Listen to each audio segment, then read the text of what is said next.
শয়তানে আল্লাহর নামে কসম দেওয়ার সঙ্গে সঙ্গে ও পানি বের করেছিল, কিন্তু নাক দিয়ে, চোখ দিয়ে না।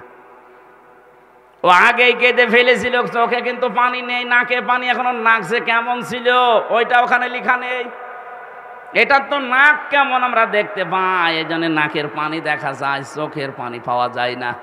এখান থেকে একটা মাসলা বের হয়, যারা কথা বলার আগেই কেঁদে ফেলে এটা শয়তান। আপনি জীবনে যত কথা আমি শুনেছি, কথা বলার আগেই দেখবেন কাঁদে, আমার কেউ নেই, কেউ নেই। তা কেউ নেই, আমরা করবো কি? আমার তো মনে হচ্ছে এখন যে মেজর ডালিমকে বাইরের দেশ থেকে নিয়ে এসে দেশের প্রধান উপদেষ্টা বানানো দরকার। তাহলে আর জীবনে কোনোদিন বলবে না যে আমি শর্ট করে চলে আসবো। কারণ উনি যদি আসে চিন্তা করবে দরকার নেই, আর মরে যায়, দরকার আর স্বামীর বাড়ি মরবো। কথা বলছে না কেন? একজন তো স্বামীর বাড়ি, তোমরা নিজেরাই বলেছে যে স্বামী স্ত্রীর সম্পর্ক আমাদের। তাহলে আপনি যদি স্ত্রী হয়ে থাকেন, আপনার বোন গেছে দোলা ভাইয়ের বাড়ি, আপনি গেছেন স্বামীর বাড়ি। বাংলাদেশের বহু মানুষ আমরা বিদেশে পাঠাই, এরা যোদ্ধা। কি রেমিটেন্স যোদ্ধা? কি যোদ্ধা? উপদেষ্টা যারা আছে ডক্টর ইউনূস সাহেব, এরা সব চাইতে বেশি সম্মান আজ তাদেরকে দিচ্ছে, কারণ তাদের টাকায় এ দেশ চলছে। অথচ 3 মাস 4 দিন হয়ে গেল, একটা টাকাও 2 বোন পাঠাননি। কি করেন আপনারা? কেউ স্বামীর পকেট মারবেন, কেউ দুলাভাইয়ের পকেট মারবেন, অন্তত পকেট মারা টাকাগুলো তো পাঠাতে পারেন। আমরা এমনি ঋণে জর্জরিত। চ্যানেলটি সাবস্ক্রাইব করে আমাদের সঙ্গেই থাকুন। রাজশাহীবাসীর পক্ষ থেকে লাল গোলাপের শুভেচ্ছা।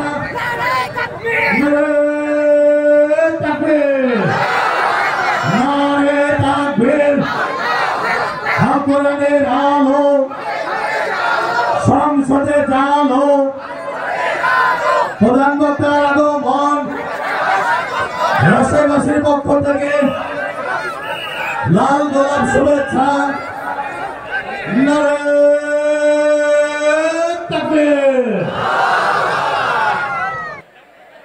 নাহমাদুহু ওয়া নাস্তাঈনুহু ওয়া নাস্তাগফিরুহু ওয়া নু'মিনু বিহি ওয়া নাতাওয়াক্কালু আলাইহি ওয়া নাউযু বিল্লাহি মিন শুরুরি আনফুসিনা ওয়া মিন সাইয়্যাতি আ'মালিনা। من يهدي الله فلا مضل له ومن يضلل فلا هادي له ونشهد أن لا إله إلا الله وحده لا شريك له وأشهد أن محمدا عبده ورسوله الذي أرسله بالحق بشيرا ونذيرا وداعيا إلى الله بإذنه وسراجا منيرا. فقد قال الله تعالى في كلامه المجيد وبرهانه التوحيد: أعوذ بالله من الشيطان الرجيم. بسم الله الرحمن الرحيم. وضرب الله مثلا قرية كانت آمنة مطمئنة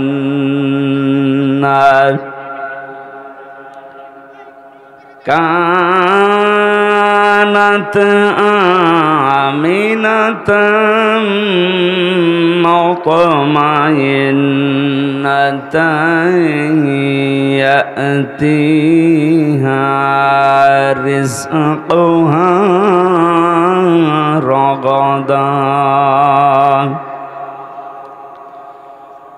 رغدا من كل مكان فكفرت بأنعم الله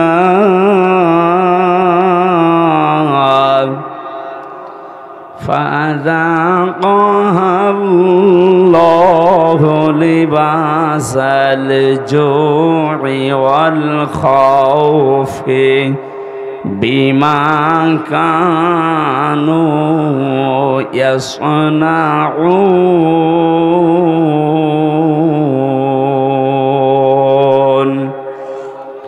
সাদাকতা ইয়া রব্বানা। বাংলাদেশের ঐতিহ্যবাহী জেলা রাজশাহী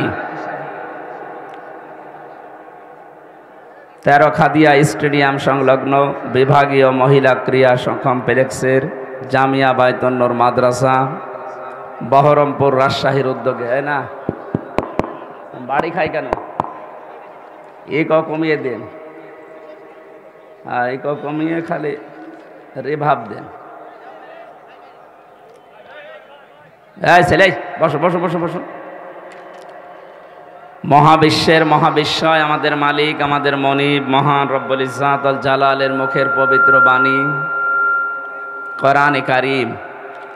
তাফসীরুল কোরআন মাহফিলের স্বনামধন্য সভাপতি, রাজশাহীর কৃতি সন্তান, বিশিষ্ট চিকিৎসাবিদ অধ্যাপক ডাক্তার মোহাম্মদ আব্দুর রশিদ, সহ সভাপতি প্রফেসর মোহাম্মদ জহুর আলী, মাওলানা আব্দুল হালিম, আতালাল্লাহু উমরাহু ওয়া বারাকাল্লাহু ফি হায়াতি, বলেন আমিন।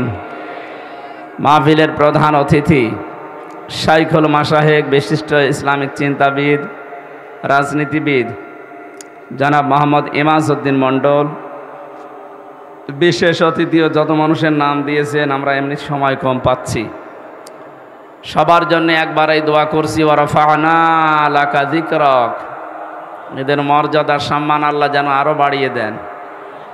আলোচনা রাখলেন মাওলানা হোসাইন মাহফুজ চুয়াডাঙ্গা, মাওলানা রেজাউল ইসলাম, আলহাজ doctor Afsar Siddiqui, doctor Mohammad Rezaul Karim, doctor Mohammad Abdul Latif, হাফেজ রুহুল কুদ্দুস। এটা কোন কুদ্দুস? ওই সেইটা আছে, ওইটা আছে এখানে।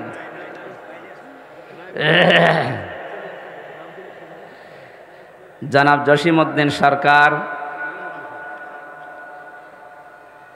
মঞ্চে বসা, যার মাধ্যমে এসেছি এখানে, আপনাদের এলাকার সন্তান হাফেজ মাওলানা আব্দুর রশিদ।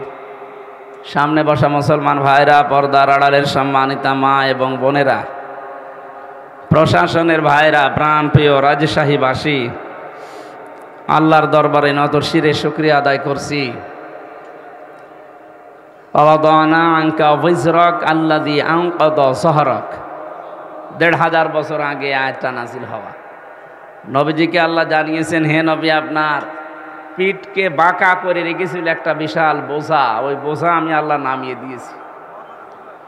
এটা ছিল ১৫০০ বছর আগে আইএমএ জাহিলিয়াতের বোঝা। আর ১৫০০ বছর পরে ২০২৪-এর ৫ই আগস্টে আমি জাহিলিয়াতের একটা বিশাল বোঝা আল্লাহ আমাদের পিঠের উপর থেকে নামিয়ে দিয়েছে। শব্দ দুইটা একই, আইএমএ আর আওয়ামী। ওইটা যেমন ইতিহাস থেকে বিদায় ফিরায় নিয়েছে, এটাও যেন বিদায় নেয়, মানে দুইটাই ক্যান্সার। আয়ামে জাহিলিয়াত থাকতে মেয়েদের অধিকার ছিল না, শ্রমিকের অধিকার ছিল না, বৈষম্য ছিল, কথা বলে না কেন, সংশোধন ছিল না। এই যে বিষয়গুলো ছাত্র এবং জনতা মিলে বাংলাদেশে কায়েম করার জন্য ৯টা দফা দিয়েছিল।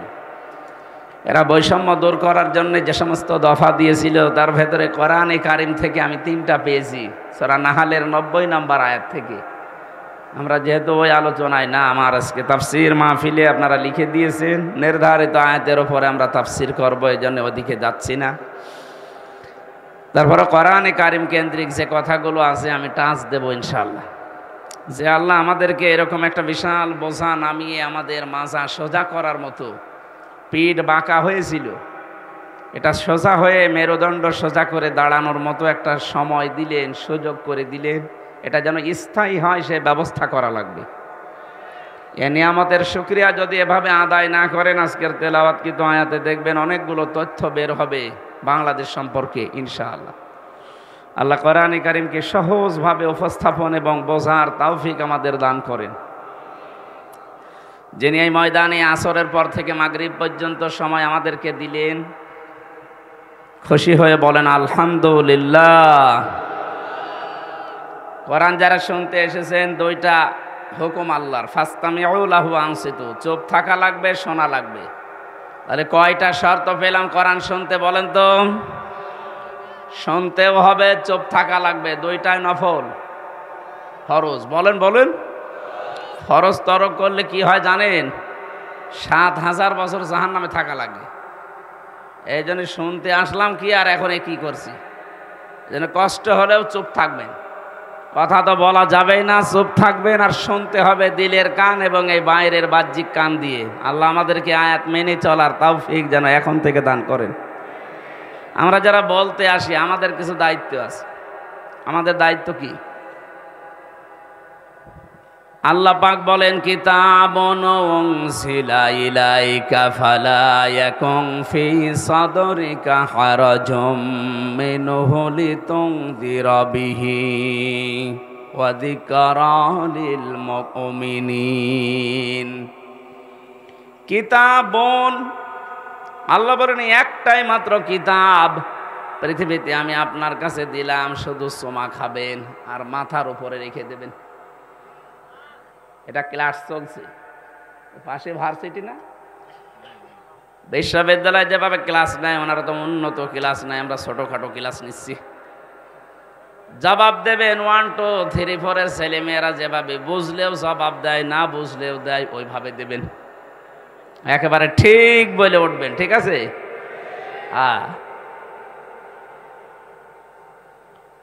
এই কিতাবটা দিলাম কেন জানেন? হারাজুম মিনহু লিতুনযিরা বিহি, এই কিতাব দিয়ে মানুষদেরকে আপনি সতর্ক করবেন। বাশীরা ওয়া নাযীরা, সুসংবাদ দেবেন, ভীতি প্রদর্শন করবেন। দুইটা বিষয়ের ভেতরে আমি দিয়েছি। ওয়া যিকরা লিল মুমিনিন, মুমিনদের জন্য কোরআন উপদেশ। কাদের জন্য বলেন? এবার আসেন আয়াতের মাঝে হারাজুন আছে, এই শব্দটার ব্যাখ্যায় মুফাসসির দুইটা অর্থ দিয়েছেন। এক নম্বরে, হে নবী, কোরআন যখন প্রচার করতে যাবেন, আপনার সামনে যারা বসে আছে রাজশাহীর মানুষগুলো, এমনও মানুষ আছে কোরআনের কথা এইরকম শ্রোতা দেশে নেই। এই 15.5 বছর আরো বেশি ছিল। কোরআনে কারিম যেভাবে বলা দরকার ঠিক তো বলতামই ওইভাবে। যেই ফোর্সে আল্লাহ দিয়েছেন ওই ফোর্স মাঝে মাঝে দিলে দেখতাম অনেকেই না বুঝে রাগ করতো। হ্যাঁ, আপনি আমার বিরুদ্ধে বললেন? আরে ভাই, আমার বাড়ি কুষ্টিয়ায়, দেখিও নাই। এই জন্য না বুঝে রাগ করা যাবে না। নবীজিকে আল্লাহ জানাচ্ছেন অনেকেই সামনে থাকবে এমন, ওরা না বুঝে রাগ করতে পারে। 1 নাম্বার গেল। দ্বিতীয় নম্বরে, কোরআনে কারিম শুনতে যারা আসে, এদের অনেক মানুষ এমন আছে আবাহমান কাল থেকে এমন এমন নিয়ম নীতি তারা ইবাদত মনে করে পালন করে, আসলে যেটা ইবাদত না। আর এটা সবচাইতে বেশি চলে বাংলাদেশ, ভারত আর পাকিস্তানে। বিশ্বের যতগুলো ছোটখাটো দেশে আমি গেছি, কোনো দেশে কোরআনের কথা এত বেশি বলা হয় না। অন্যান্য দেশে যতগুলো কোরআনের অনুষ্ঠান আমি করেছি, উন্মুক্ত ময়দানে আমি বেশি পাইনি, সবগুলো ইনডোরে। কোরআনের কথা এত ওপেনভাবে বাংলাদেশে 64 জেলার 630টা থানাতেই কম বেশি আমি বলতেছি। কিন্তু দেখছি অধিকাংশগুলো মানুষ বানানো ইবাদতে অভ্যস্ত। চট্টগ্রাম, সিলেটে 2 বিভাগে আরো বেশি, রাজশাহী শিক্ষা নগরী হিসাবে একটু কম আছে।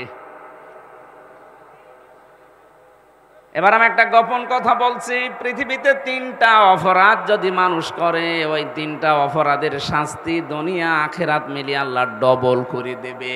কয়টা? 3টা অপরাধ, 3টা শাস্তি। কয়টা? এক একটা অপরাধের জন্য 2টা করে শাস্তি পাবেন। ইউদাআফু লাহুল আযাবু ইয়াওমাল কিয়ামাহ। সূরা ফুরকান 69 নম্বর আয়াতে আল্লাহ জানিয়েছেন তাদের আযাব হবে ডবল, দ্বিগুণ। এই যে দ্বিগুণ শাস্তির জন্য যে 3টা অপরাধের কথা কোরআনে আছে, হয়তো রাজশাহীতে 2টা পাওয়া যাবে, 1টা পাওয়া নাও যেতে পারে। দেখেন তো, ওয়াল্লাযীনা লা ইয়াদউনা মা'আল্লাহি ইলাহান আখার, যারা আল্লাহর সাথে অন্য কাউকে ডাকে, আল্লাহকে ডাকে না তা না, ডাকে মা'আল্লাহি ইলাহান আখার, আল্লাহর সাথে অন্য কাউকে জুড়ে দেয়। এটা রাজশাহী খুলনা এই 2 বিভাগে যদি কম থাকে, বাকি বিভাগে থেমে নেই, ওরা চালাচ্ছে। এটা রেকর্ড হচ্ছে, এই কারণে আমি এটা বললাম। কিছুক্ষণ আল্লাহর নামে জিকির করার পরে দেখবেন চলছে ইয়া আলী বাবা, খাজা বাবা, কেল্লা বাবা, ফতে বাবাও চলছে। কেল্লা বাবা, ফতে বাবা, আল্লাহর 5000 নামের ভেতরে একটা নামও আছে। আরো আসতে বলেন। তাহলে আল্লাহর নামের পাশে অন্য কাউকে যারা জুড়ে ডাকে, বুঝতে হবে তাদের শাস্তি হবে ডবল। আমি নাম ধরে সতর্ক করছি এই জন্যে, কারণ 4 শ্রেণীর মানুষের নাম ধরা যায় যাচ্ছে। জাতিকে যারা প্রকাশ্য শিরিক এবং বেদাতের ভেতরে নিমজ্জিত করতে চায়, তাদের সম্পর্কে জাতিকে সতর্ক করার জন্য নাম ধরা যায় যাচ্ছে, এটা গীবত নয়। তার 1 নম্বরে আমার তাহেরি ভাই, এই যে জিকিরগুলো বানিয়েছে বলেন তো, এই যে কেল্লা বাবা, ফতে বাবা, আর আমার মনে হয় আগা থেকে গোড়া পর্যন্ত পিটানো দরকার। কোথায় পেয়েছেন ভণ্ডামি? মানুষও পাগল। আরে ভাই, কমন সেন্সের কমন বাদ দিলে সেন্স থাকলেও তো কেল্লা বাবার জিকির করা আপনার ঠিক না। কিসের কেল্লা, কিসের ফতে? আপনার জিকির হবে শুধুমাত্র কার নামে? আরো জোরে বলেন, ওয়ালিল্লাহিল আসমাউল হুসনা ফাদউহু বিহা। আল্লাহ পাক বলেন, আমি আল্লাহর বহু সুন্দর সুন্দর নাম আছে, যে নামে পারো ডাকো। ওয়াদারুল্লাযীনা ইউলহিদুনা ফি আসমাই, কিন্তু আমি আল্লাহর নামকে যারা এলহাদ করে, যারা পরিবর্ধন করে দেয়, যারা উলট পালট করে দেয়, কম বেশি করে ডাকে, তাদের সামনে তোমরা ডাকবা না। না, ডিস্টার্ব হয়ে গেল। রাজশাহীবাসী কোরআনের কথা যত অ্যাক্টিভ ভাবে শুনবেন, অবশ্যই আপনাকে আল্লাহ এখান থেকে একটা না একটা কিছু দেবেই। তাহলে আজকে থেকে শুধু শুনতে আসলাম তা না, সিদ্ধান্ত নিয়ে যাওয়া লাগবে। আল্লাহর সাথে যারা অন্য কাউকে ডাকে, সে না বুঝে ডেকে জাহান্নামে যেতে পারে, আমি না। কথা বলে না কেন? সারা বাংলাদেশ এটা ছড়াবে কালকে। সবাইকে আহ্বান জানাচ্ছি, তাহেরি হোক আর তাহেরির বাবা হোক, যদি আল্লাহর সাথে অন্য কাউকে ডেকে জিকির করে, তার সাথে ডাকা যাবে না। যদি ডাক দেন, আপনার শাস্তি হবে দ্বিগুণ। এটা আমি বানালাম। সূরা ফুরকান 19 নম্বর পারার 5 নম্বর পৃষ্ঠার 1ম নাম্বার লাইনের 1ম নাম্বার আয়াতের 1ম অংশে আছে। যত তাফসির পাওয়া যায় বাংলাদেশে দেখবেন এই বাংলায় লেখা আছে এইটাই। 2য় নম্বরে যদিও ইমাজ ভাই বলে ফেলেছেন হালকা, আমি টাচ দিচ্ছি। ওয়াল্লাযীনা লা ইয়াদউনা মা'আল্লাহি ইলাহান আখারা ওয়ালা ইয়াকতুলুনান নাফসাল্লাতী হারামাল্লাহু ইল্লা বিল হক। আদালত কর্তৃক, বিচারালয় কর্তৃক যদি সিদ্ধান্ত ফাইনাল না হয়, আন্দাজে কাউকে মারা যাবে না। যদি কেউ মানুষ হত্যার সাথে জড়িত হয়, তার শাস্তি হবে কয়টা? আরো জোরে বলেন। এ পৃথিবীতে যারা মানুষ হত্যার সাথে জড়িত, আপনি তাদের দিকে তাকান, কি ঘৃণিত করে দিয়েছে আল্লাহ। হিটলার, চেঙ্গিস খান, কথা বলছেন না কেন? 2024-এ 5 আগস্টের আগ পর্যন্ত 2006-এর অক্টোবর 28 তারিখ থেকে শুরু করে যত হত্যা হয়েছে, এর সাথে যারা ডাইরেক্ট ইনডাইরেক্ট জড়িত, তাদেরকেও আল্লাহ চেঙ্গিস খানের মতো ঘৃণিত করে দেবে। হিটলার, চেঙ্গিস খান যদি ওরা গণহত্যার সাথে জড়িত হয়, তে আপনি কি? আপনার জন্য 2332 জন মানুষ হত্যা হয়েছে, একটারও কারণ আপনি দর্শাতে পারবেন না। শুধুমাত্র নিজের অবৈধ চেয়ার ঠিক রাখার জন্য আপনি এই কাজ করেছিলেন। এটা যদি রাজনৈতিক মঞ্চ না, আমি বলছি না, কিন্তু আমি স্পষ্ট করতে চাই। 8, 14, 18 এবং 24 পর্যন্ত যারা নির্বাচনের নামে প্রহসনে চেয়ারে বসেছিলেন, তাদের প্রধানমন্ত্রী বলা, সাবেক প্রধানমন্ত্রী, সাবেক এমপি, সাবেক মন্ত্রী বলাও জায়েজ না। কারণ এরা ভোট চোর, ভোট ডাকাত। ডাকাতকে, চোরকে যদি আপনি সম্মান দেন, হাদিস, কোন জালেমকে যদি কেউ সম্মান দিয়ে ডাকে, সম্মান দেয়, সঙ্গে সঙ্গে আল্লাহর আরশ কাঁপতে থাকে। এ 15.5 বছরে যে মানুষগুলো মানুষের অধিকার নষ্ট করেছে, এরা আল্লাহর ভাষায় জালেম। কথা বলেন না কেন? জালেমদেরকে কেউ যদি জেনে শুনে সম্মান দেয়, সম্মান দেখায়, সে যেই হোক, আল্লাহর আরশ কিন্তু কাঁপবে। এই জন্য এদেরকে আমার যতটুকু ধারণা জ্ঞান, এদেরকে প্রধানমন্ত্রী বলা, সাবেক প্রধানমন্ত্রী বলাও ঠিক। সাবেক বলা যায়, কারণ এর আগে একবার ছিল, ওইটা নাই, ঠিক আছে। কিন্তু বাকি এই 3-4 বারের, উনি এখন বিশ্বের মডলদের কাছে শুনছে, বিভিন্ন জায়গায় শোনাতে চায় যে আমরা নির্বাচিত ছিলাম, আমাদেরকে নির্বাসন দেওয়া হয়েছে। এরকম একটা ডাহা মিথ্যা কথা একটা হাসি মানুষ আপনি বলতে পারলেন? এটা ডাহা মিথ্যা কথা না?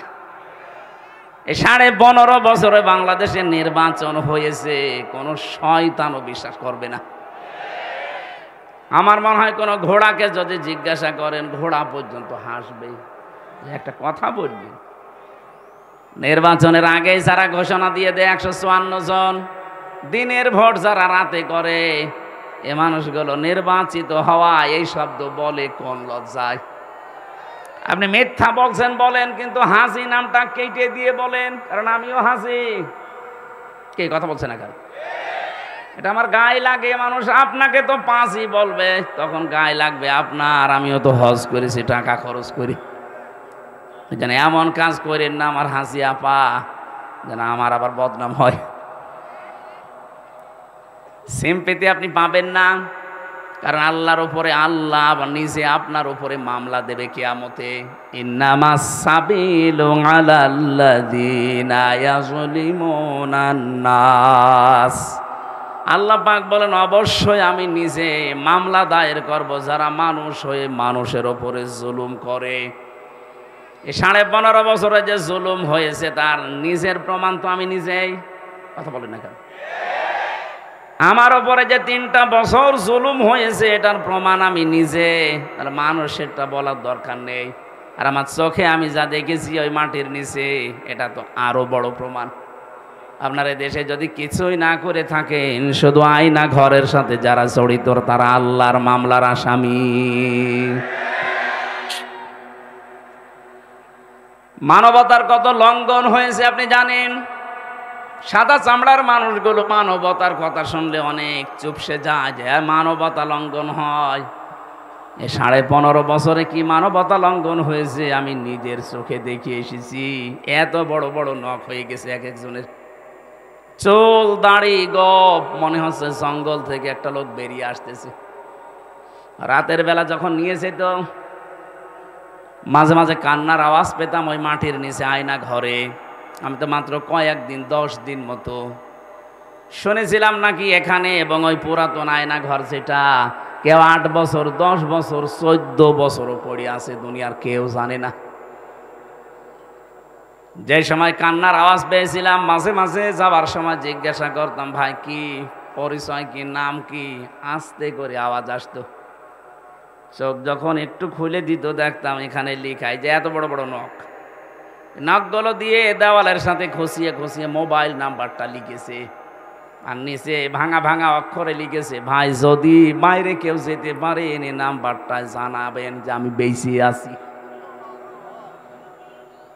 আপনি বলছেন, এখন বলেন আমি কি করেছি? কি করেছি মানে আপনি কি করেছেন দুনিয়ার মানুষ জানে না, তাই যারা জানে তারা যদি এখন সবাই আমার মতো মুখ খুলতে আরম্ভ করে, কুকুরকে মানুষ আর কি ঘৃণা করে, তার চাইতে বেশি ঘৃণা করবে আপনাকে।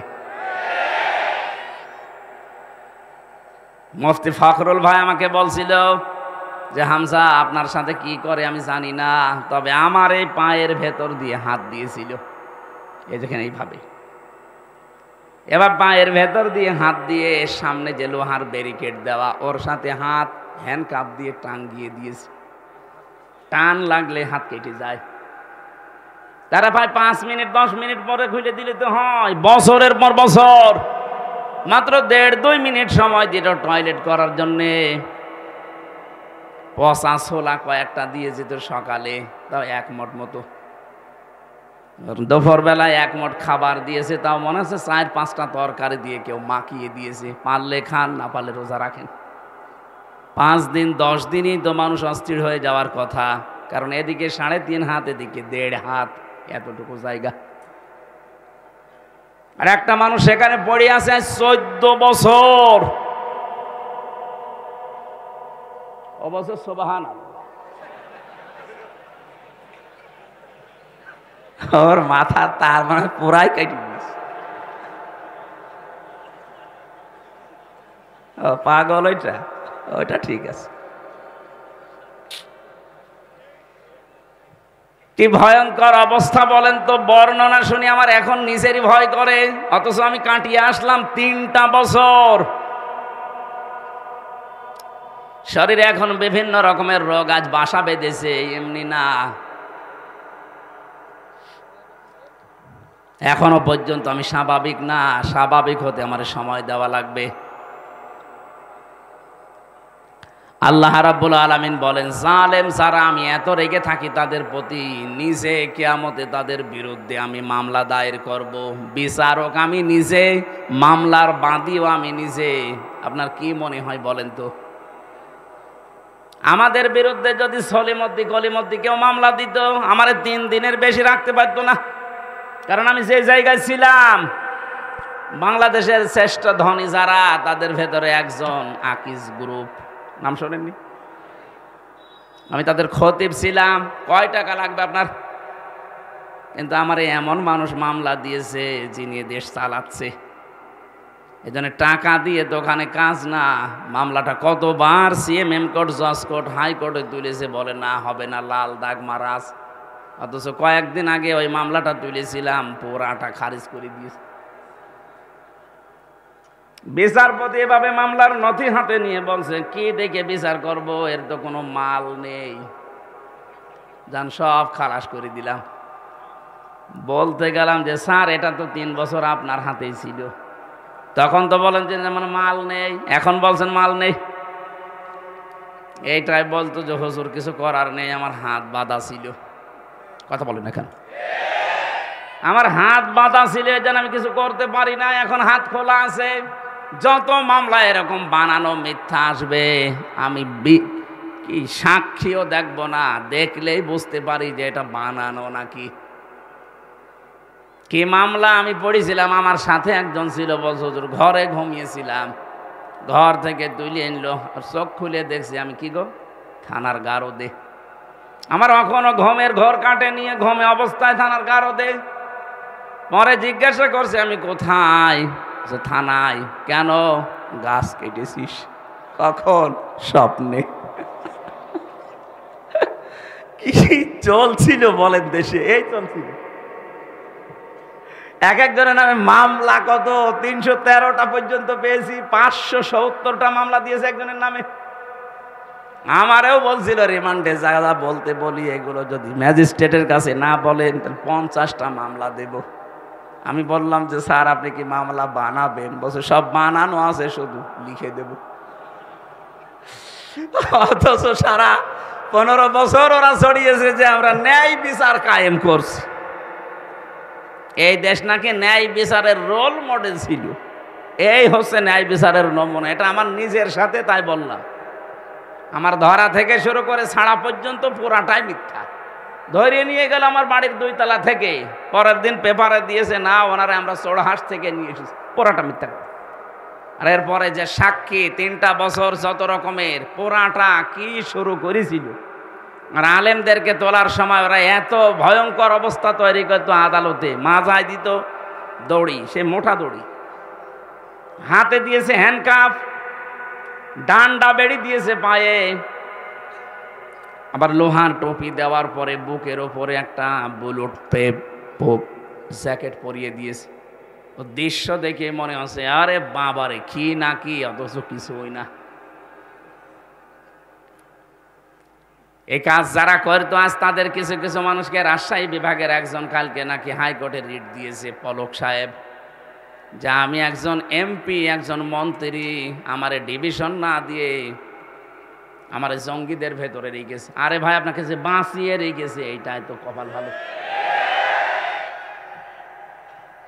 আপনি যে কত মানুষ হত্যার সাথে ডাইরেক্ট ইনডাইরেক্ট জড়িত আপনি জানেন? এদেশে একামতের দিনের মানুষগুলোকে হত্যা করা হয়েছে বিচারিক প্রক্রিয়ায় নাম দিয়ে। যে সাক্ষীগুলো দিয়েছিল যারা, সব শোনা সাক্ষী, দেখা সাক্ষী নেই। কারণ দেখবে কি করে, জন্ম 75-এ সাক্ষী দিয়েছে 71-এ। আপনার মা বাবার বিয়েও তো হয়নি, আপনি সাক্ষী দিলেন কি করে? কোরআনে কারীম আপনাকে ধিক্কার জানিয়েছে, হাল আতা আলাল ইনসানি হিনুম মিনাদ দাহারি লাম ইয়াকুন শাইআম মাযকুরা। মানুষের জীবনে কি এমন সময় যায়নি যখন সে উল্লেখ করার মতো কিছু ছিল না? রাজশাহীবাসী যে লোকটা 75-এ জন্ম নিয়ে 71-এ সাক্ষী দিচ্ছে, ও কি সত্যি সত্যি 71 সালে উল্লেখ করার মতো কিছু ছিল? বলেন কি দেখে সাক্ষী দিতে গেলেন? আজ তামাম দুনিয়ার কাছে ঘৃণিত হয়ে গেছেন আপনি। এই জন্য মিথ্যা সাক্ষ্য যারা দেয় আল্লাহ 24 ঘন্টা তাদের উপরে লানত দিতেই থাকে। অথচ বাংলাদেশে মিথ্যা সাক্ষীর ভরি ভরি চলছিল। কথা বলেন ঠিক কিনা? প্রতিযোগিতা আরম্ভ হয়ে গিয়েছিল টাকা খেয়ে। যে ছোট্ট একটা বর্ণনা দিলাম, বলেন তো এই অবস্থায় মানবতার লঙ্ঘন তখন হয়নি? আর এখন ওদেরকে শুধু মাজায় দড়ি না, হাসতে হাসতে নিয়ে যাচ্ছে আদালতে। ডিভিশন দেয়নি। আপনাকে ডিভিশন দেবে কোন কারণে? আপনি কি এমপি ছিলেন? আপনি তো সিলেক্টেড ইলেকশনে না সিলেকশনে, আপনি কিসের এমপি? মিথ্যা কথা বলে নামের আগে সাবেক এমপি লিখলেই হবে। আমরা আপনাকে মানি না। বিশেষ করে 15.5 বছরে যত নির্বাচন হয়েছে সব যেহেতু অবৈধ, এমপিরা অবৈধ। যত টাকা নিয়েছেন সব টাকা ফেরত দেওয়া লাগবে বেতন হিসাবে। কথা বলছেন এখন? এক একজনের বাড়ি, কেউ বেগম পাড়ায়, কেউ সাহেব পাড়ায়। আমি নিজে সেই দিন মালয়েশিয়া দেখে আসলাম। কি এগুলো বলছে সাহেব পাড়া? সাহেব পাড়া মানে লন্ডনে কানাডায় আছে বেগম পাড়ার, এখানে বানিয়েছে সাহেব পাড়া। কোরআনে কারিমের কথা আমি তুলেছিলাম হারজন দিয়ে। হ্যাঁ নবী, আপনি মানুষের সামনে যখন ব্যাখ্যা করবেন, এমন এমন মানুষ আছে বানানো ইবাদত নিয়ে তারা ব্যস্ত। এই যে জিকিরের একটা বললাম, আল্লাহকে ডাকে কিন্তু পাশাপাশি অন্য কাউকে ডাকে, এর শাস্তি হবে দ্বিগুণ। কয়টা? 2 নম্বরে যারা মানুষ হত্যার সাথে জড়িত, যারা যারা করেছেন, আপনার দুনিয়াও শেষ, আখিরাতও শেষ। আপনার শাস্তি ডবল হবে। সূরা নিসার 93 নম্বর আয়াতে ভয়ঙ্কর 5টা সাজার কথা আল্লাহ দিয়েছে যারা মানুষ হত্যাকারী। অমাইয়াকতুল মুমিনাম মুতাআম্মিদান ফাজাযাউহু জাহান্নাম খালিদান ফিহা وغضب الله عليه ولعنه وأعد له عذابا عظيما। যারা কোনো মানুষকে, মুমিনকে ইচ্ছাকৃত হত্যা করে, তাদের 1 নাম্বার শাস্তি আল্লাহ দেবে পুরস্কার হিসাবে জাহান্নাম। কোথায়? আরো জোরে বলেন। সুতরাং 1628টা মানুষ ছিল বাংলার চেয়ারে। কয়টা? আরো জোরে বলেন। 1628টা চেয়ার ছিল। যারা 2 বোন পালিয়েছে ওনাদের 2টা সহ সেই 1628টা চেয়ারে যারাই ছিল আল্লাহর কসম প্রতিটি মানুষ এদেশে আল্লাহর মামলার আসামি। এরা মানুষ হত্যার সাথে জড়িত, ডাইরেক্ট ইনডাইরেক্ট। বাংলাদেশে কেউ যদি মুরগি চুরি করে ধরা পড়ে, তারা দেখলে মানুষ যেমন ঘৃণা করে, আমার মনে হয় দরবেশও যে বড় চোর, ওরে দেখলে এত ঘৃণা করছে না। অথচ সারা দুনিয়ার মুরগি চোর কয় টাকা চুরি করতে পারে? ও দরবেশ 7টা ব্যাংক থেকে 36,000 কোটি টাকা আপনি এক জীবনে গণনা করেও শেষ করতে পারবেন না। তার একটা দরবেশ মানুষ দাড়ি দেখেছেন তার, আমি তো মাঝে মাঝে শিয়াল করে দেখতাম, আল্লাহ এ কি সমিল থেকে বানানো নাকি?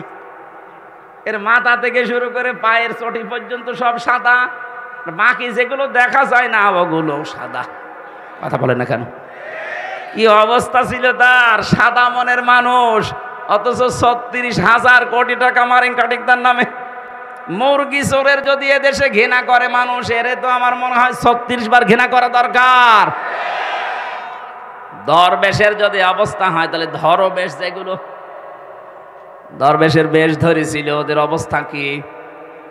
মাঝে মাঝেই 5 বছর পরে ভেষ ধরতো, হাতে একটা তসবি নিয়ে মাথায় পট্টি দিয়ে, চোখ দিয়ে আমি কোনোদিন ওনার পানি বের হতে দেখিনি, যত পানি বেরিয়েছে নাক দিয়ে।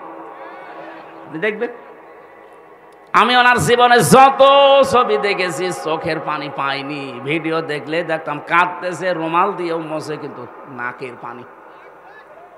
চোখ দিয়ে পানি যাদের বের হয় না, শুধু নাকে পানি আসে, এটার সিস্টেম আছে একটা। গোপন বিষয় বলে দিলে আপনি আবার কালকে থেকে শুরু করবেন, দরকার নেই। শয়তান যেদিন জান্নাতের মেন গেটে যায়, এটা সূরা আরাফের ভেতরে আছে, 8 নাম্বার পারা, 11 নাম্বার পৃষ্ঠার 13 নাম্বার লাইনে আয়াতটা আছে। শয়তান ওই দিন হযরতে হাওয়া আলাইহিস সালামের সামনে কসম দিয়েছিল, আল্লাহ নিজে ওইটা উল্লেখ করেছেন, ওয়াকাসামাহুমা ইন্নী লাকুমা লামিনান নাসিহিন। শয়তান কসম দিয়ে বলেছে, আমি আল্লাহর কসম করে বলছি, অবশ্যই আমি তোমাদের দুইজনের হিতাকাঙ্ক্ষী। তাফসিরে কাবিরের ভেতরে মুফাসসির লিখেছেন, শয়তানে আল্লাহর নামে কসম দেওয়ার সঙ্গে সঙ্গে ও পানি বের করেছিল, কিন্তু নাক দিয়ে, চোখ দিয়ে না। ও আগেই কেঁদে ফেলেছিল, চোখে কিন্তু পানি নেই, নাকে পানি এখনো। নাক যে কেমন ছিল ওইটা ওখানে লেখা নেই। এটা তো নাক কেমন আমরা দেখতে পাই, এই জন্য নাকের পানি দেখা যায়, চোখের পানি পাওয়া যায় না। এখান থেকে একটা মাসলা বের হয়, যারা কথা বলার আগেই কেঁদে ফেলে, এটা শয়তান। আপনি জীবনে যত কথা আমি শুনেছি, কথা বলার আগেই দেখবেন কাঁদে, আমার কেউ নেই, কেউ নেই। তা কেউ নেই, আমরা করবো কি? আমার তো মনে হচ্ছে এখন যে মেজর ডালিমকে বাইরের দেশ থেকে নিয়ে এসে দেশের প্রধান উপদেষ্টা বানানো দরকার। তাহলে আর জীবনে কোনোদিন বলবে না যে আমি শর্ট করে চলে আসবো। কারণ উনি যদি আসে, চিন্তা করবে দরকার নেই, আর মরে যায়, দরকার আর স্বামীর বাড়ি মরবো। কথা বলছে না কেন? একজন তো স্বামীর বাড়ি, তোমরা নিজেরাই বলেছে যে স্বামী স্ত্রীর সম্পর্ক আমাদের। তাহলে আপনি যদি স্ত্রী হয়ে থাকেন, আপনার বোন গেছে দোলা ভাইয়ের বাড়ি, আপনি গেছেন স্বামীর বাড়ি। বাংলাদেশের বহু মানুষ আমরা বিদেশে পাঠাই, এরা যোদ্ধা। কি রেমিটেন্স যোদ্ধা? কি যোদ্ধা? উপদেষ্টা যারা আছে, ডক্টর ইউনূস সাহেব, এরা সব চাইতে বেশি সম্মান আজ তাদেরকে দিচ্ছে, কারণ তাদের টাকায় দেশ চলছে। অথচ 3 মাস 4 দিন হয়ে গেল, একটা টাকাও 2 বোন পাঠাননি। কি করেন আপনারা? কেউ স্বামীর পকেট মারবেন, কেউ দুলাভাইয়ের পকেট মারবেন, অন্তত পকেট মারা টাকাগুলো তো পাঠাতে পারেন। আমরা এমনি ঋণে জর্জরিত। কথা বলার আগে কাঁদা যাবে না, এটা শয়তানের অভ্যাস। আমি যেটা বলতে চাচ্ছিলাম, মানুষ হত্যার সাথে যারা জড়িত, এই যে কতগুলো শাস্তি বললাম, কোনটা থেকে আপনি রেহাই পাবেন বলেন? 1 নম্বরে জাহান্নামে যাবেন, 2 নম্বরে খালিদান ফিহা, চিরদিন থাকবেন। কয়দিন? এদেশে একটা ভুল কথা প্রচার করা আছে যে না, যা করি করি, কালেমা তো একদিন পড়েছি, নাই 10 বছর থাকবো। এরপরে যখন বের হয়ে আসব তখন আবার হাউজে কাউসারের পানি দিয়ে আল্লাহ গোসল করিয়ে বের করে দেবে। আগে যে হামজা ছিলাম ওই রকম হয়ে যাব। আমি জেলখানায় ঢোকার আগে 21 সালে তখন আমার 66 কেজি ওজন ছিল। বের হওয়ার সময় 60 কেজি 6 কেজি কমে গেছে। অনেকেই মনে করে এই যে জাহান্নামে নাই 10 বছর থাকবো, 70 কেজি হয়ে ঢুকবো, নাই 65 কেজি বের হবো। 65 কেজি বের হবেন কি করে আপনি? খালিদান ফিহা, এটা মাছদার, যারা গ্রামার বোঝে জিজ্ঞাসা করেন। মাছদার সরাসরি শব্দ আল্লাহ কোরআনে দিয়ে দিয়েছেন, ভাঙাচোরা নেই। খালিদানে ফিহা, চিরকাল থাকা লাগবে। এখন এই চিরকাল কতদিন? সূরা জুমারের 19 নাম্বার 20 নাম্বার আয়াতে আল্লাহ এই তথ্যটা দিয়েছেন। কতদিন থাকবেন? এদিকে তাকান। যারা বের হয়ে যাবেন চট করে চলে আসবেন এই চিন্তা ভাবনায় আছেন দুনিয়ায়। জাহান্নামে এরকম না। আফামান হাক্কা আলাইহি কালিমাতুল আযাব আফা আনতা তুনকিযু মান ফিন্নার। আমার মনে হয় কোরআনের এই আয়াতটা বুঝলে অনেক মানুষ গোনাহ ছেড়ে দেবে। আল্লাহ বলেন, আমি যার উপরে বিচারের দণ্ডাদেশ, বিচারের দণ্ডাদেশ দিয়ে আমি আদেশ জারি করে দিয়েছি যে জাহান্নামে যা। আফামান হাক্কা আলাইহি কালিমাতুল আযাব, যাকে আমি আল্লাহ আযাব নির্ধারিত করে পাঠিয়ে দিয়েছি জাহান্নামে। আফা আংতা দিয়েছেন প্রশ্নবোধক চিহ্ন, ইন্টারগেটিভ সেন্টেন্স। আল্লাহ পাক প্রশ্ন দিচ্ছেন, আফা আংতা মানে হে নবী আপনি, তুনকিযু মান ফিন্নার, আপনি কি পারবেন জাহান্নাম থেকে ওই লোকটাকে বের করে নিয়ে আসতে? কে বলছেন? কাকে বলছেন? বলেন। আরে নবী যদি না পারে কাউকে বের করে নিয়ে আসতে, হামজা পারবে? আরো জোরে বলেন। কার ধান্দায় আছেন আপনি? এখনো তাওবা করার সময় আছে। তাওবা এখন করবেন কি করে? অনেকেই মনে করছে যা করেছি আস্তাগফিরুল্লাহ। না, এটার নাম তাওবার একটা বাক্য। আপনি যদি তাওবা করতে চান, অপরাধ করেছেন যার কাছে, স্বীকার করবেন তার কাছে। কথা বলেন না কেন? স্বীকার করতে যে সে যদি বলেন না আমি ক্ষতিপূরণ চাই, এই 15 বছরে আপনার কারণে আমি ব্যবসা করতে পারি নাই, আপনার কারণে আমি উপরের চেয়ারে উঠতে পারি নাই, এরকম অবস্থা ছিল না? আপনার কারণে আমার ছেলে গুম হয়ে গেছে, আপনার কারণে আমার আবু সাইদ মারা গেছে, আমি আপনাকে মাফ করতে পারি, আমার আবু সাইদকে ফেরত দিন। আমি আপনাকে মাফ করতে পারি। এই 15.5 বছরে আপনার কারণে আমার 50 লাখ টাকা লস হয়ে গেছে, আপনি বিনা কারণে মিথ্যা মামলা দিয়ে, মিথ্যা সাক্ষী দিয়ে 10 বছর নষ্ট করে দিয়েছেন। আমি ওইগুলো ফেরত চাই। ক্ষতিপূরণ হিসাবে যা চাবে তাই দেওয়া লাগবে। এরপরে আস্তাগফিরুল্লাহ। জেলখানায় থাকাকালীন একটা ওসি পেয়েছিলাম, আমি তো ফাঁসির কন্টেম সেলে থাকতাম। উনি একদিন এসে আমারে বলছে, হুজুর আপনি দেখেন তো আমি একটা আস্তাগফিরুল্লাহ পড়লাম, কেমন হয়েছে?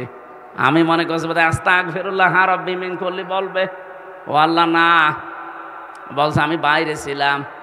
এই যে ভোট গেল 24-এ, না এর আগে 18 এই ভোটে আমি বাইরে ছিলাম। রাত 12টার পর থেকে আমার যা আন্ডারে আছে, আমার এসআই কনস্টেবল দারোগা, এদেরকে নিয়ে আরো একটা বাহিনী সাথে নিয়েছিলাম। এদেরকে নিয়ে রাত 12:30 থেকে ভোট কারা আরম্ভ করেছি ফজরের আজান পর্যন্ত। বাক্স ভর্তি করে পাঠিয়ে দিলাম। গোসল করার পরে ওযু করলাম, 2 রাকাত নামাজ পড়লাম, এরপরে বললাম আস্তাগফিরুল্লাহ। হুজুর আমার এই তাওবা হয়েছে। না, আপনি তো আল্লাহর কাছে অপরাধ করেন না যে আস্তাগফিরুল্লাহ পড়বেন, আপনি অপরাধ করেছেন হামজার কাছে। এই বলেন, একটা এমপি বানাতে 3.5 লাখ থেকে 4 লাখ হামজা লাগে, আমাদের রায় লাগবে। আপনি একটা রায়ও দিতে দিলেন না, দিনের ভোট রাতে করে ফেললেন, এখন বলছেন আস্তাগফিরুল্লাহ। আপনি কি আল্লাহর কাছে দোষ করেছেন? আপনার মাফ হতে পারে জেল থেকে বের হওয়ার পর। 3.5 থেকে 4 লাখ হামজা ওই আসনে যারা ছিল, উনি ফেনীতে ছিল ওই সময়, এই 3.5 লাখ 4 লাখ হামজার কাছে মাপ চাবেন।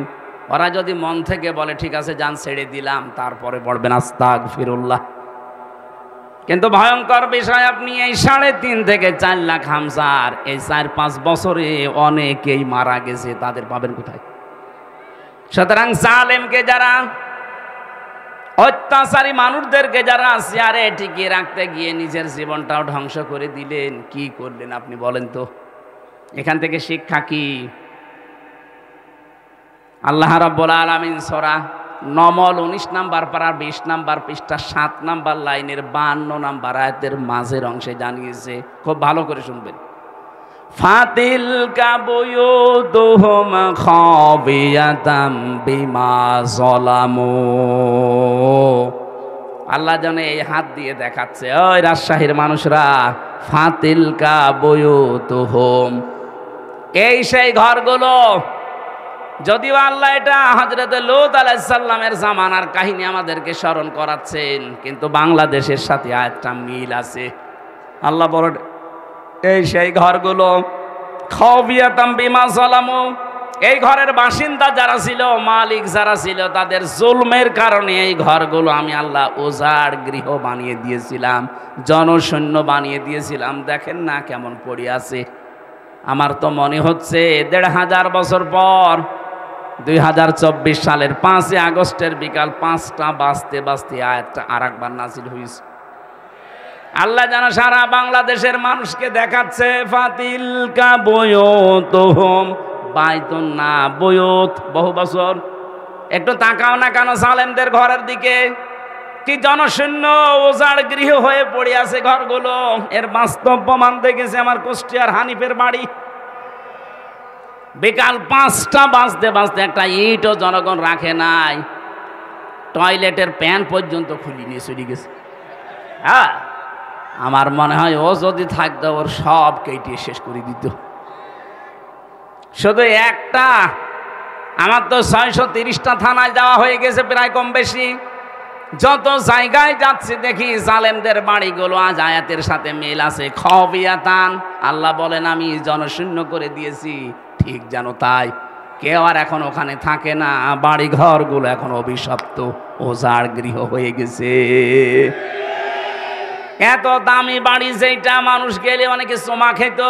পরশু দিনের পত্রিকায় দেখলাম সেখানে দলবদ্ধ হয়ে অনেকে টয়লেট করছে।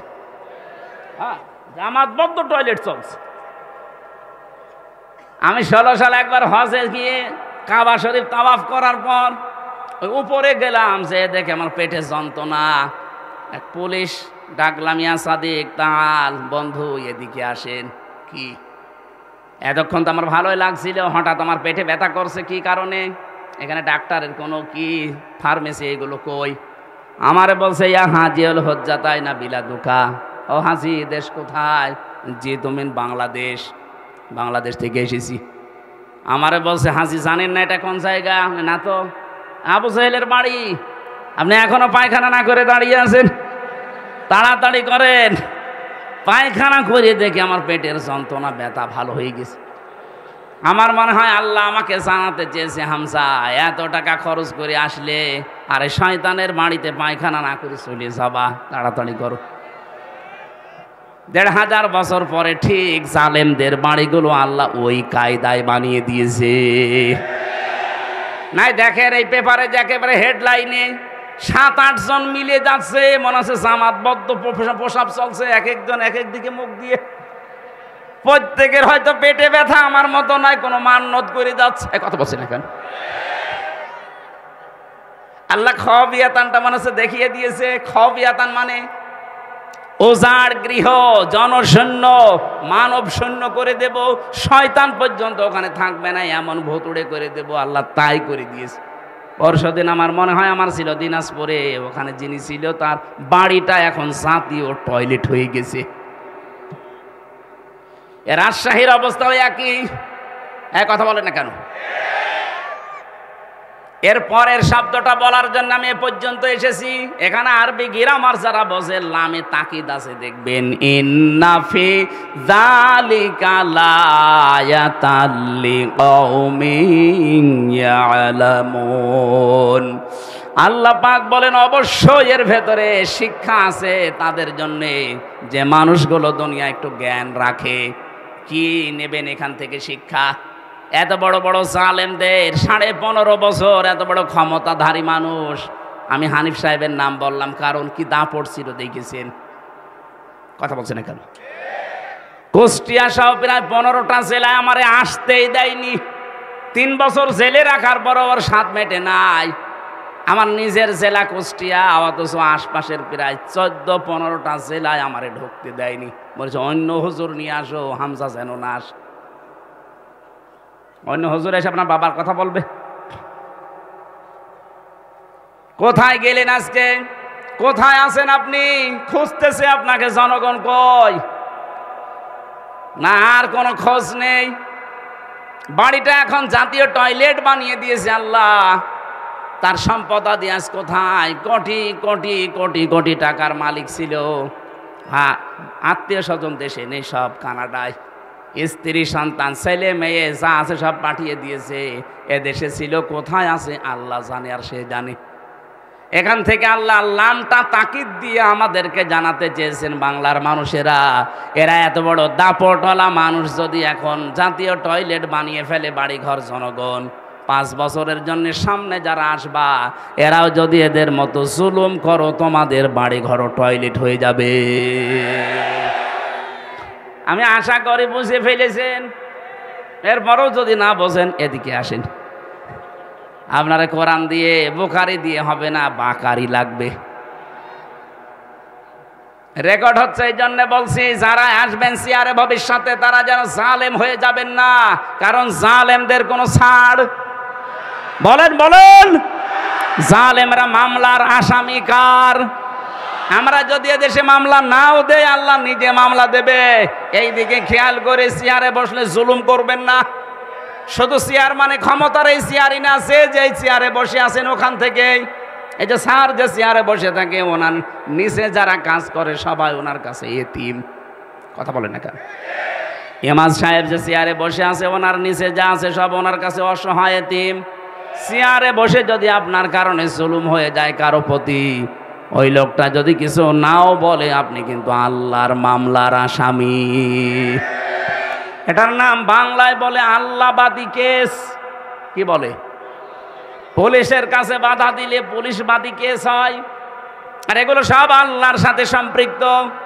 এজন্য আমরা যেখানে যাই করি না কেন, আমার দ্বারা যেন জুলুম হয়ে না যায়।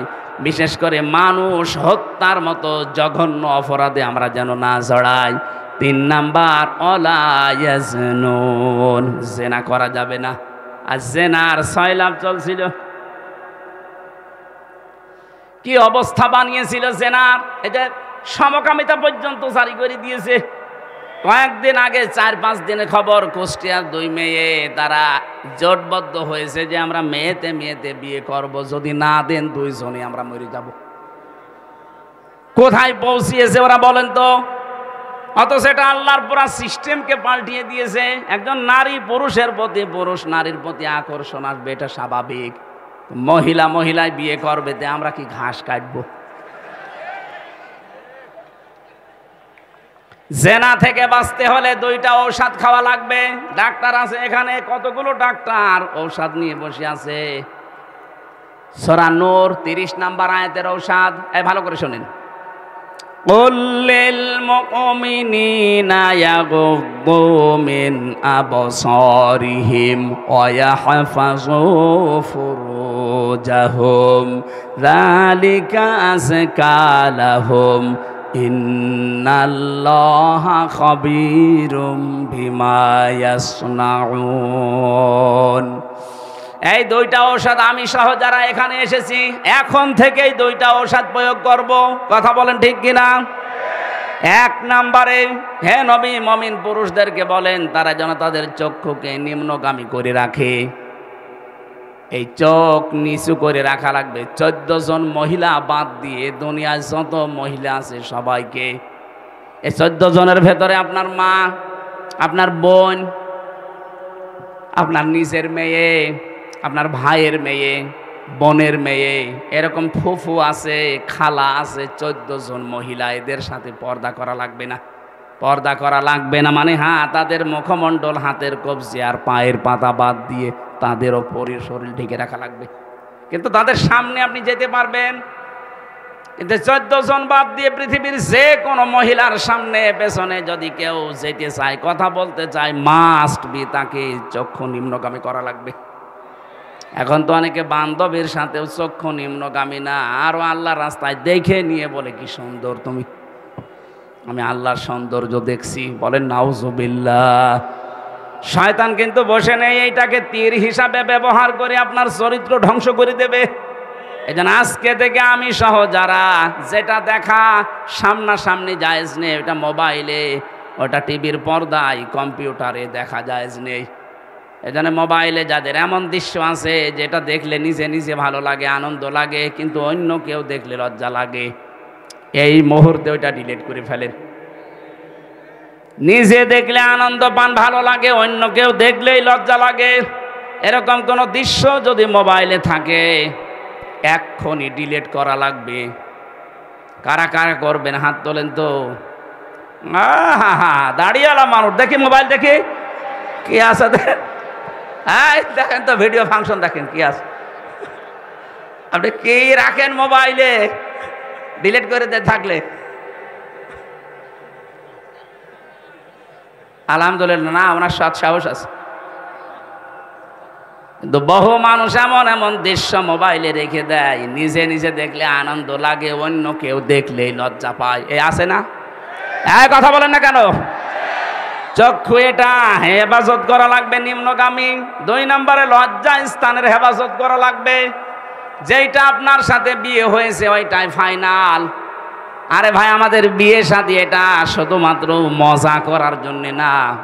নবীজি একটা বিয়ের কথাই উদ্বুদ্ধ করেছেন। কোরআনে যে 2টা 3টা 4টার কথা আছে, হ্যাঁ এর আগের আয়াত পরের আয়াত একটু মিলান না কেন? খালি বিয়ে করা ফরজ।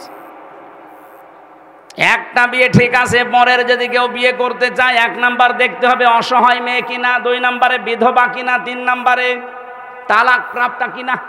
এরকম কারণগুলো দেখে আপনি বিয়ে করতে পারেন না। কারো সৌন্দর্যে মুগ্ধ হয়ে বিয়ে থাকতে আর এক বিয়ে করা উচিত না, কারণ আপনি শেষ পর্যন্ত ইনসাফ করতে পারবেন না।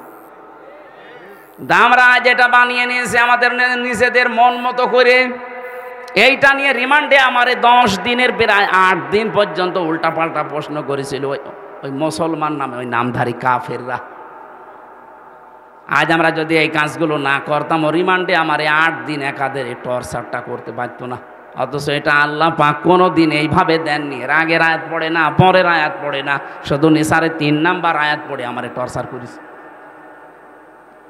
বিয়ে করা যাবে 2 2 3 3 4 4 কখন? যদি অসহায় মেয়ে পান, যদি বিধবা মেয়ে পান, যদি স্বামী পরিত্যক্তা মেয়ে পান। এই কথা বলছে না কেন?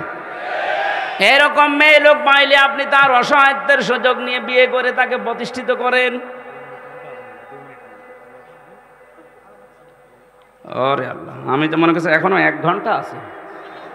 আমার ঘরে গিয়ে নষ্ট হয়ে গেছে, 4টা বাজে।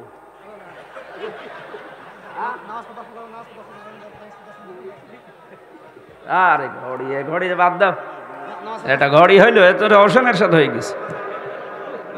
আপনারা এই মাহফিল তো মাদ্রাসার, তো যারা টাকা পয়সা এনেছেন দান করার জন্য দিয়েছেন, আরও ওই যে গেটে যাদের আছে লোক ওখানে দিয়েছেন। ভাই আপনার দায়িত্ব নিয়ে দিয়েছেন, আপনার টাকা যদি কোরআনের পেছনে না যায় কোথায় দেবেন? অবশ্যই দিয়ে যাবেন। আর মাগরিবের পরে আরও অনুষ্ঠান আছে, আমরা ওখানে কথা বলবো। আমার আজকে 112 নাম্বার আয়াত ছিল সূরা নাহালের। একটা গ্রাম নিয়ে আল্লাহ এই ওয়াজটা করেছিলেন। আমরা দেখি মাগরিবের পরে কনে আছে, ওখানে যে কথা বলবো। আল্লাহুম্মা আমিন।